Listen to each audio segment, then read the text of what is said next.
दिल्ली से सटे हरियाणा के 3 जिलों फरीदाबाद, गुरुग्राम और सोनीपत में 1 नवंबर से 10 और 15 साल पुराने डीजल और पेट्रोल के वाहन पूरी तरह से बंद कर दिए जाएंगे। इसको लेकर फरीदाबाद में किस तरह की तैयारी है, आखिर कितने ऐसे वाहन हैं जो अपनी म्याद पूरी कर चुके हैं। हमारे साथ में आरटीओ हैं मुनीष सहगल, उनसे बात कर लेते हैं। सर, लगातार कार्रवाई आपकी तरफ से की जाती है, आप दावा ऐसा करते हैं कि पहले ऑलरेडी भी आप कार्रवाई कर रहे हैं सड़कों पर, लेकिन अब चूंकि नियम बनने जा रहा है और ये लागू भी होने जा रहा है, तो किस तरह देख रहे हैं, क्या स्थिति फिलहाल जिले की? Commission for air quality management जो हमारा न्यू दिल्ली में है, तो उनके ही डायरेक्शन के हिसाब से जो दिल्ली में भी 1 जुलाई से जो पाबंद लग दिए गए हैं, तो उसके ही जो है डायरेक्शंस के जो है तीनों जिले, जो गुरुग्राम, फरीदाबाद और सोनीपत, तो उनको मुख्यालय को भी गाइडलाइन गई और वहाँ से गाइडलाइन मुख्यालय से जो है डीसी को भी गई है कि यहाँ पर 1 नवंबर से जो है इनको जो पेट्रोल और डीजल जिनकी अवधि जो पूरी हो जाएगी, तो उनके ऊपर जो है उनको नो फ्यूल जो है उसको उनको फ्यूल बिल्कुल भी नहीं देना है, ताकि पोल्यूशन के ऊपर इसके ऊपर जो दिक्कत आ रही थी वो ठीक हो सके। तो इसके नक्शे कदम पर हमने एक सीरीज जो है जो फरीदाबाद के अंदर तकरीबन जो है 5 लाख के आसपास जो हमने चेक किया है, 1 नवंबर को 5 लाख के आसपास ऐसे व्हीकल्स हैं डाटाबेस में जिनकी अवधि पूरी हो जाएगी। लेकिन ये 5 लाख आप बता रहे हैं, प्राइवेट और कमर्शियल दोनों तरह के व्हीकल्स हैं, इसमें क्या है? इसमें आरटी का डाटा भी है और इसमें एसडीएम्स का भी डाटा भी है, अथॉरिटीज का।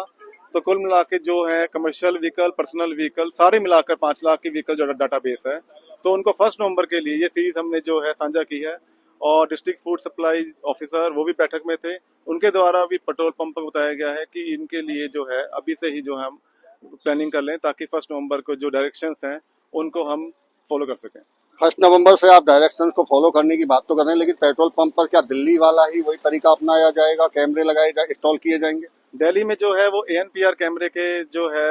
ऑटोमेटिक नंबर प्लेट रीडर जो कैमरे हैं, उनके से जैसे ही कोई तेल फ्यूल लेने आता है तो वो ऑटोमेटिक उसको रीड करके डाटा वहाँ पे आता है कि एंड ऑफ लाइफ व्हीकल है कि POC सर्टिफिकेट जो है। उसके लिए फिलहाल अभी हेडक्वार्टर में है, वो भी नहीं है, लेकिन हमने जो वाहन डाटाबेस से जो डाटा निकाल के हमने वो शेयर कर लिया ताकि सीरीज से पता लग जाए। और कहीं पे अगर कोई लगे, क्योंकि हो सकता है कि सीरीज में एक आधी गाड़ी उसकी अवधि बची हो, जो आखिरी सीरीज जो है हो सकता है कि उसकी अवधि 1-2 महीने बची हो, वो आरसी देख के उस टाइम पता कर सकते हैं, लेकिन मोटा मोटा ये हो जाएगा कि सीरीज को देख के पता लग जाएगा। यानी कि कैमरों से ज्यादा सीरीज पर फोकस किया जाएगा, क्योंकि सीरीज आपने जारी कर दी है। कौन सी ऐसी सीरीज है जो जिनकी म्याद पूरी हो रही है? जैसे फरीदाबाद की जैसे होगी RTA की, तो जो हमारी जो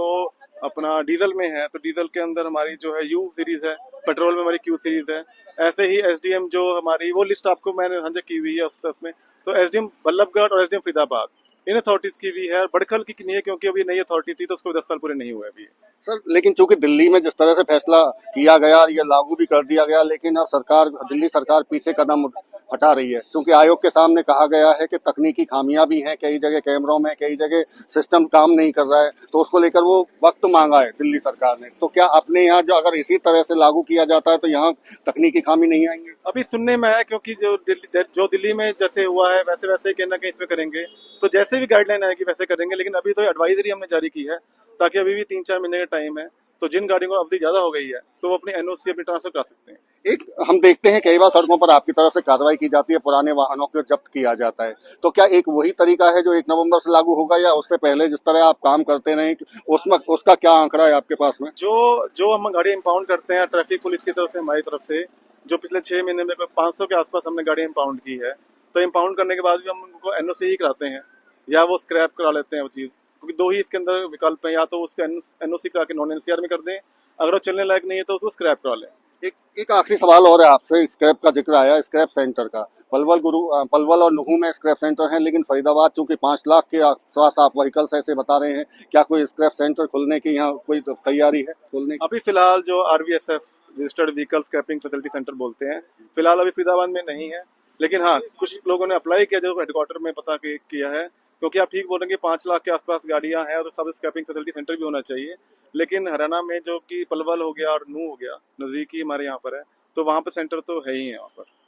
बिल्कुल, ये थे हमारे साथ में आरटीओ मुनीष सहगल, जो जानकारी दे रहे हैं कि 1 नवंबर से यहाँ भी पुराने व्हीकल्स की जब्ती के लिए अभियान शुरू किया जाएगा, और इसको लेकर इसके साथ साथ में चूंकि जिक्र उनकी तरफ से किया जा रहा है कि 5 लाख के करीब जो प्राइवेट और कमर्शियल व्हीकल्स फरीदाबाद में हैं, उन पर अब शिकंजा कसेगा।